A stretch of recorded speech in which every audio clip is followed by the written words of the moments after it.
Eu sou a Fabíola, sou farmacêutica da Vigilância Sanitária de Curitiba. Bem, eu sou farmacêutica de formação e trabalho para o município de Curitiba. E nesse ano de 2013, eu comecei a trabalhar com a equipe da Ação Integrada de Fiscalização Urbana, a AIFO. Então nós trabalhamos com a Polícia Militar, a Polícia Civil, o Meio Ambiente, o Urbanismo, a Vigilância Sanitária, entre outros órgãos. E nós fiscalizamos os estabelecimentos que, numa situação assim de maior emergência, nós temos que fiscalizar. E nós trabalhamos basicamente no período noturno. Eis que nós tínhamos uma situação um tanto quanto grave para fiscalizarmos, que era um bailão, que preocupava bastante a situação ao redor dele. Bem, chegamos no estabelecimento, havia menor e a FAS trabalhou com isso. E, enfim, quando a Vigilância Sanitária foi fazer a parte da fiscalização, entrei no estabelecimento e verifiquei que o estabelecimento estava inteiro vedado. E não tinha saída de emergência, não tinha janela, as portas todas vedadas. Enfim, começamos a verificar todas as situações que nos competiam. Chegando até a parte da cozinha, nós verificamos que o dono estava um tanto quanto preocupado e nós perguntamos o que estava acontecendo. Bem, quando nós olhamos para o teto, nós verificamos que tinha alguma coisa preocupante. O teto estava suando, bem dizer dessa palavra. Nós perguntamos, mas o que está acontecendo que está respingando na gente? Bom, o dono do estabelecimento, dentre tantas as outras irregularidades que nós avaliamos, falou assim, bem, para não vazar o ruído para o exterior do estabelecimento, nós lacramos todo o salão de baile. Então, aqui para a cozinha, acaba vindo o suor dos usuários. Então, a gente tem que enxugar constantemente o salão.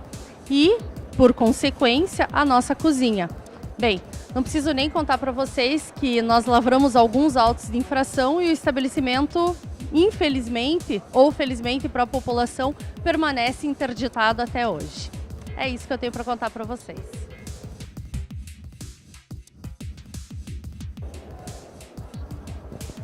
Meu nome é Antônio Schultz, eu trabalho na Vigilância Sanitária no município de Cachoeirinha, Rio Grande do Sul, na região metropolitana de Porto Alegre, e tenho 18 anos em cima desse trabalho.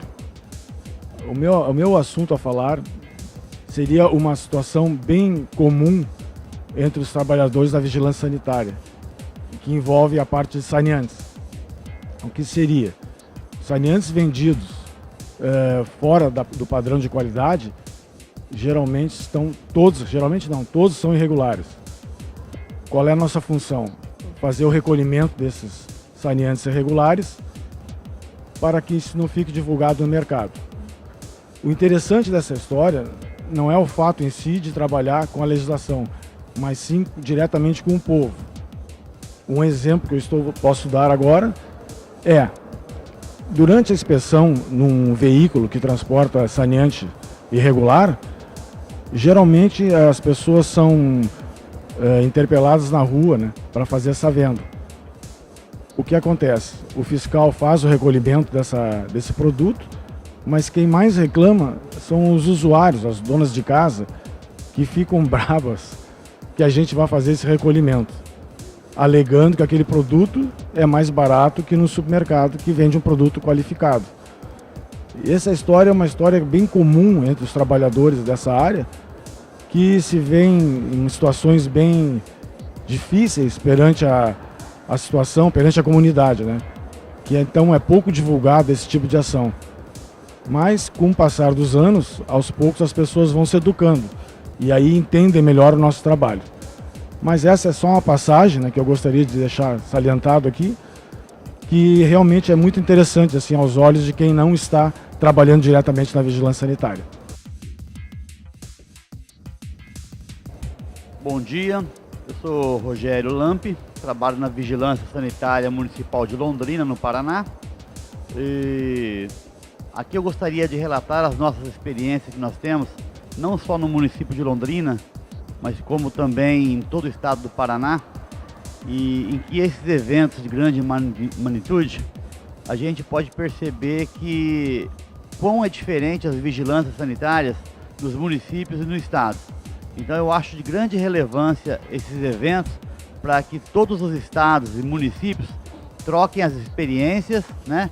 E veja o quanto é importante a vigilância sanitária de cada município, de cada estado e nas suas especificidades, principalmente quando a gente vê a regionalidade de cada um, para se aplicar as legislações que, uma vez que são as legislações federais, mas temos que respeitar também as especificidades de cada regiões e de cada município. E para todos um bom evento.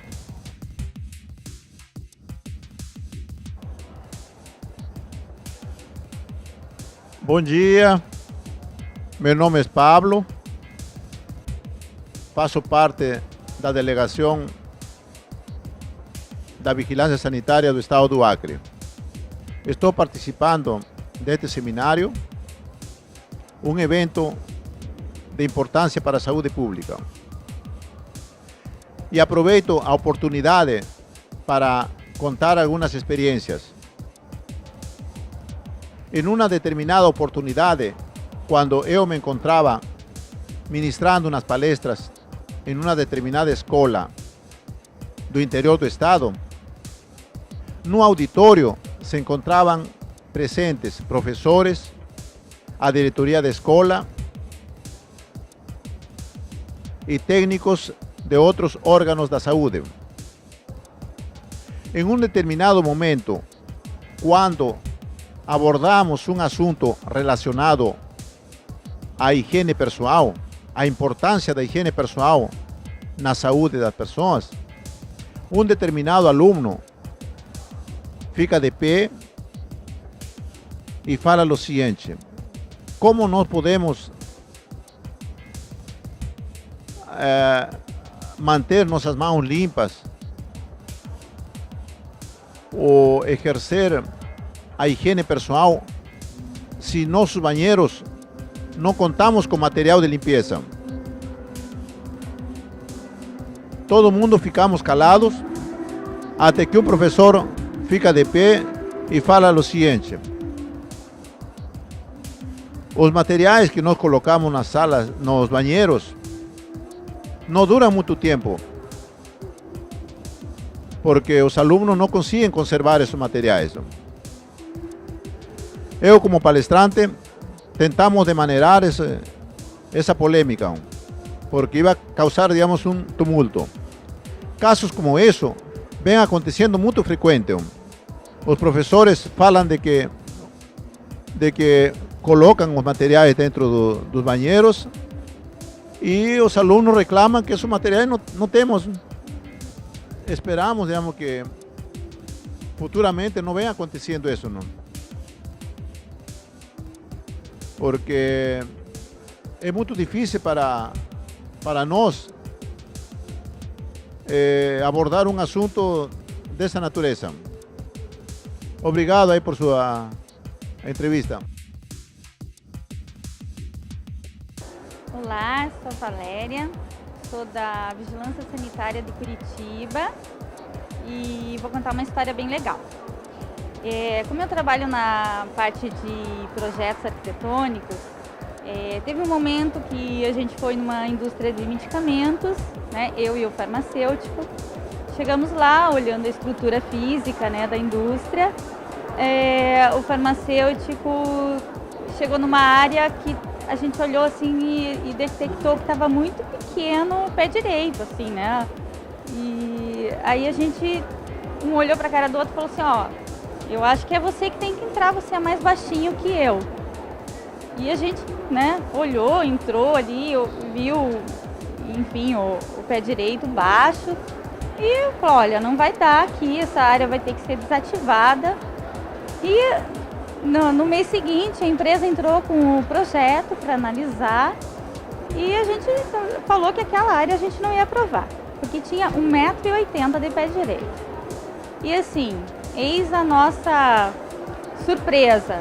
O proprietário da empresa veio conversar com a gente e falou assim: não, gente, olha, aquela área é assim, mas eu só tenho funcionários baixinhos. E se vocês me liberarem a área, eu não vou contratar funcionário acima de 1,80 m, é só funcionário baixinho. Então imaginem a minha cara, né? E a cara do farmacêutico quando ele falou aquilo, né?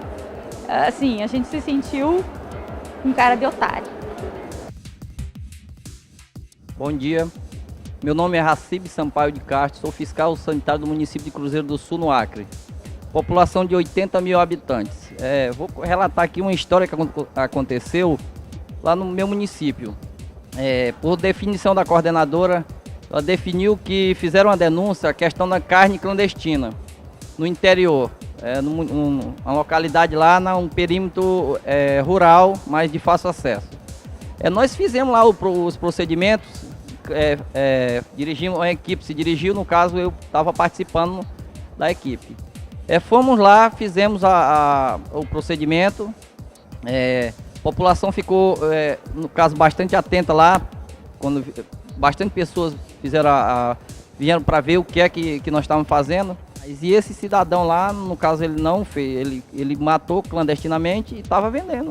A equipe foi lá, nós iniciamos o procedimento e de início o proprietário do estabelecimento, ele assim, cara, ele ficou assim meio com a gente, né? Ele não queria deixar. E nós tivemos que explicar a situação para ele, entramos lá dentro do estabelecimento dele, fizemos os procedimentos cabíveis.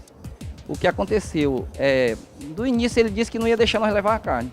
Infelizmente, nós estamos entendendo, estamos vendo essa situação, mas nós temos que levar a sua carne. E ele continuou, porque queria vir. Eu disse, não vai. Eu disse, olha o seguinte, mais uma vez, se o senhor ainda... E o colega meu, que estava comigo, quando percebeu que estava... Ele afastou, né, mas não me avisou que tinha... Eu estava ciente e o cara, né, eu percebi que o cara estava até tremendo, né. E quando eu vi o facão lá do lado, mas aí, assim, de nenhum momento ele se expressou em querer vir. O que acontece? No caso do cidadão lá, nós fizemos a nossa apreensão, né? No dia seguinte fomos buscar lá o boi, tava do jeito que nós tínhamos deixado, pesado direitinho. Ele estava com a documentação. Em seguida, no dia seguinte, a coordenadora da vigilância do Departamento de Vigilância Sanitária Municipal de Cruzeiro recebeu a visita de várias pessoas lá, no caso, presidente do sindicato dos produtores rurais, diretor de sindicato, advogado e inclusive vereadores vieram, inclusive assessores de deputado foram lá, né, juntamente com a secretária de saúde, para pressionar a coordenadora do Departamento de Vigilância Sanitária do município que ela fizesse o que ela poderia fazer, o que aconteceu. Em nenhum momento a coordenadora não aceitou, ela disse, o que a equipe fez está dentro da legalidade, nós não podemos desfazer o que eles fizeram. Bom dia.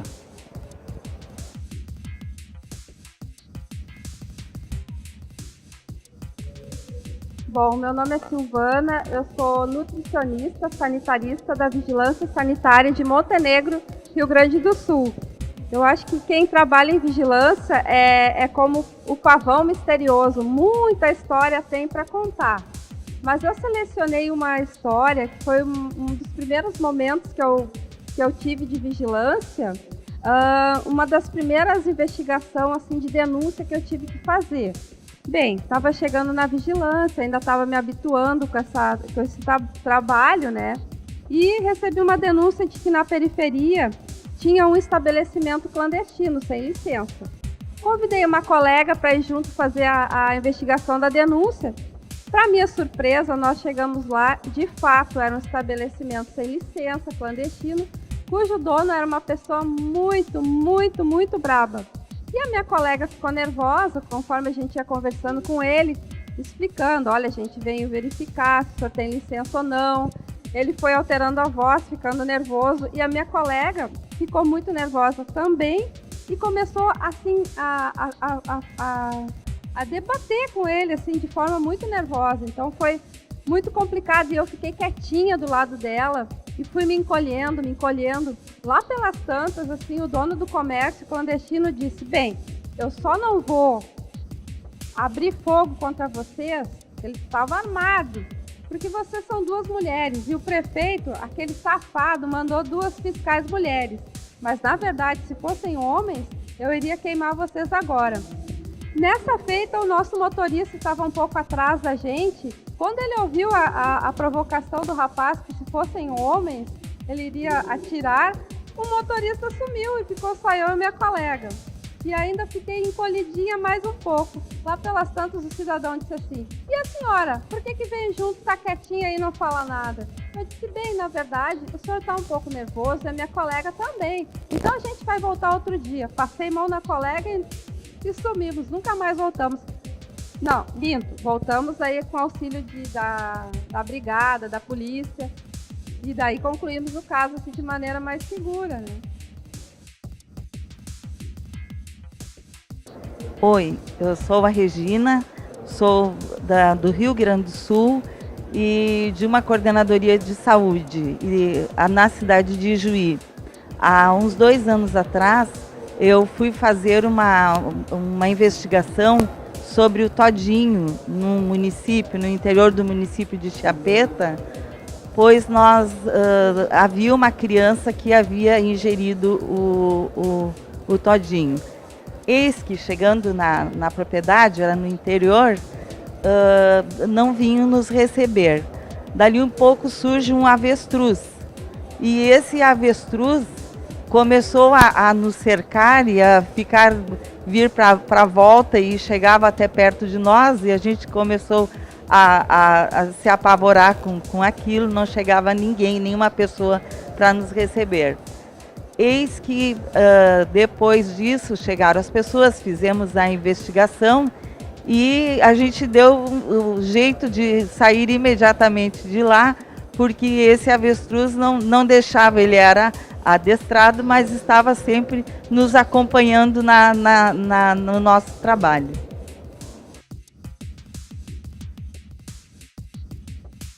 Eu sou o Luiz Felipe Moreira Lima.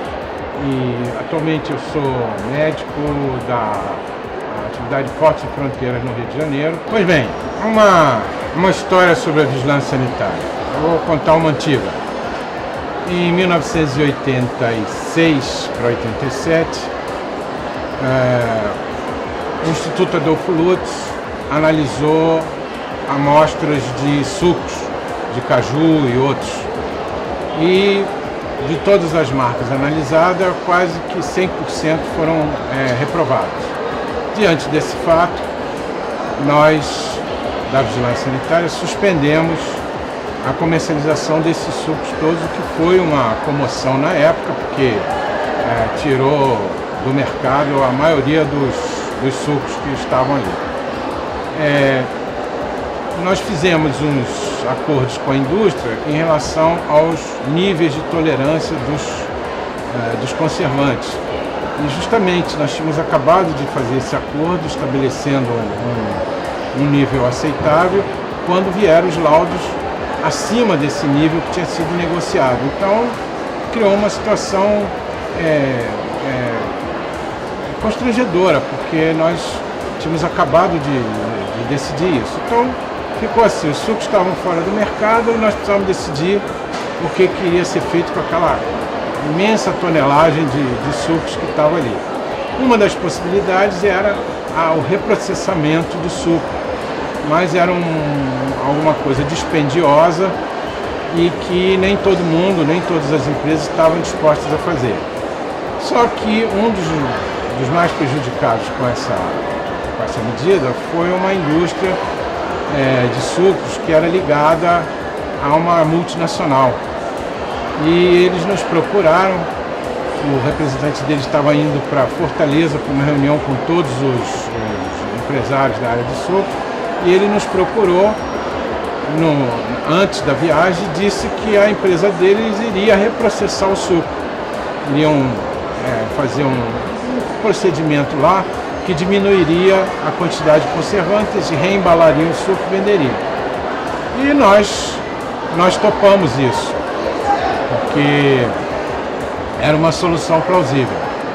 E fizemos um acordo, não tinha nada escrito, era verbal, ok, vocês então tragam a proposta, nós vamos aceitar e vocês começam o processamento.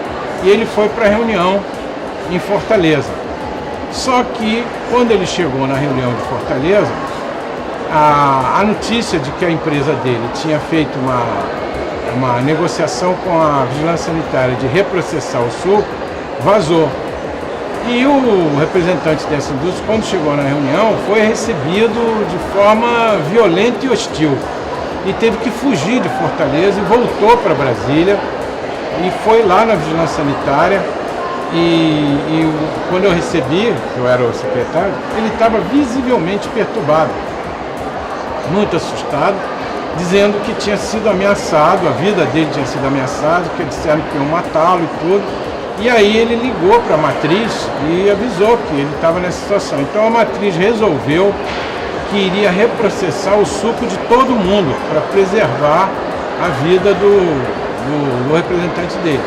E diante disso, até por um motivo altruísta, né, humanista, a gente disse, tá bem, então reprocessa o suco de todo mundo. Mas não foi o que aconteceu, porque o pessoal da área lá de suco já tinha feito um acerto político com alguns deputados e com o então ministro da Saúde, o Roberto Santos, de que o suco seria liberado, independentemente do reprocessamento. E não fizeram, não aceitaram esse acordo. Ou seja, não houve reprocessamento. Mas, por outro lado, apesar do ministro ter dado a ordem e ter assinado a liberação dos sucos, os estados não liberaram. E assim nós ficamos, pelo menos, eu me lembro que ficou uns 3 anos sem suco de caju, de maracujá, no mercado até que eles começassem a produzir uma nova safra. Né? Isso aí é um exemplo de alguns tipos de problema que tem uma parte técnica e uma imensa parte política e até pecuniária, porque nós soubemos na época que havia realmente algumas ofertas pecuniárias por parte das empresas para que o suco fosse liberado.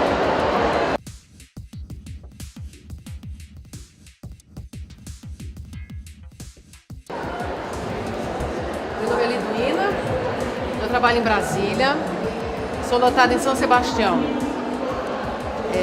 Há 7 anos, mais ou menos, eu comecei a trabalhar em São Sebastião. E uma das primeiras vistorias que eu fiz foi numa panificadora. A sala de manipulação da panificadora era no subsolo. Então eu entrei num lugar bem escuro, né? Bem diferente do que eu estava acostumada a ver. E o proprietário me levou para conhecer a pia, os armários, a mesa de manipulação, tudo muito precário, lógico, né? E eu estava tentando ainda entender o ambiente, então ele me convidou para ir para o outro lado. Aí tinha uma passagem mais alta, assim, e onde ficavam alguns armários de pães e um banheiro. Mas nesse trajeto, nessa passagem, havia uma entradinha para cá. E nessa entradinha pra cá tinha uma coisa que parecia mais ou menos um altar, né? Tinha uma vela acesa, uma lata, uma coisa pendurada assim, né? E eu olhei pra aqui, tava meio escuro, eu falei, o que é isso aqui? Isso é um altar? Aí, tá faltando santo, eu brinquei com ele, né? Aí ele disse, não, isso não é um altar, isso é uma ratoeira.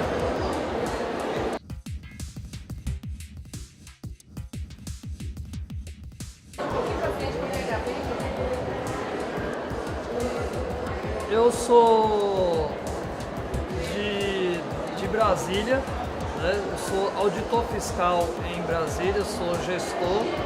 Quando eu fui fazer inspeção em um restaurante chinês, e nesse restaurante tinha um arroz com barata dentro e congelado, né? Aí eu falei pro senhor, não senhor, mas esse arroz eu vou ter que inutilizar. Aí o japonês falou assim, mas por que você vai ter que inutilizar meu arroz? Eu falei, porque tá com barata dentro, olha aqui a barata. Aí ele falou, mas a barata já está morta, não vai contaminar ninguém. Então, eu sou Aldaís Carvalho, eu trabalho na ouvidoria da Diretoria de Vigilância Sanitária do Estado da Bahia. Pois bem, o relato que eu vou trazer hoje aqui para vocês é um relato sobre o atendimento de uma denúncia espiritual. Vejam como é poderosa essa vigilância sanitária. Imagine um dia estávamos nós da equipe espiritual, lá da equipe espiritual, porque essa história agora já virou, foi uma equipe. Da equipe da ouvidoria da divisa lá na Bahia, em Salvador, e nós atendemos uma ligação de uma senhorinha que gentilmente queria fazer uma manifestação de denúncia sobre um pó branco que estava saindo da casa de seu ouvido. E aí nós ficamos preocupados, meu Deus do céu, o que é um pó branco saindo da casa de seu ouvido? Mas é o terreiro de seu Ogum? Perguntava eu do lado de cá. É pó de pemba? Ela dizia assim, não, é um pó, eu não sei, é um pó branco.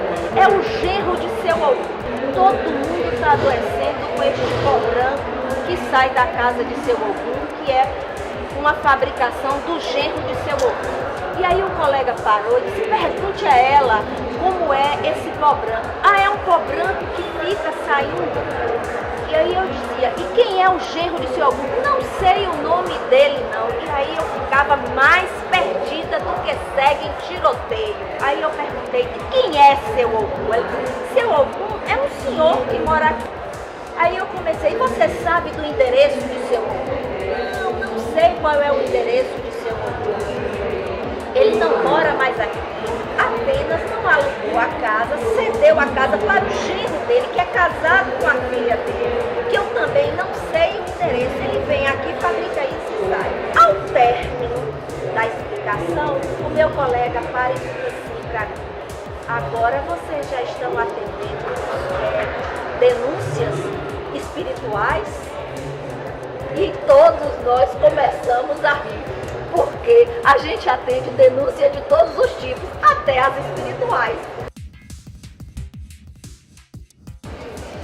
Meu nome é Luiz Antônio de Moura, eu sou auditor da Vigilância Sanitária do Distrito Federal e nós temos muitas histórias engraçadas ou curiosas, porque ao longo de 20 anos, com certeza, são muitos estabelecimentos que a gente às vezes tem a oportunidade de fiscalizar, mas eu me lembro de um caso que foi engraçado também pelo constrangimento que ocorreu durante a ação.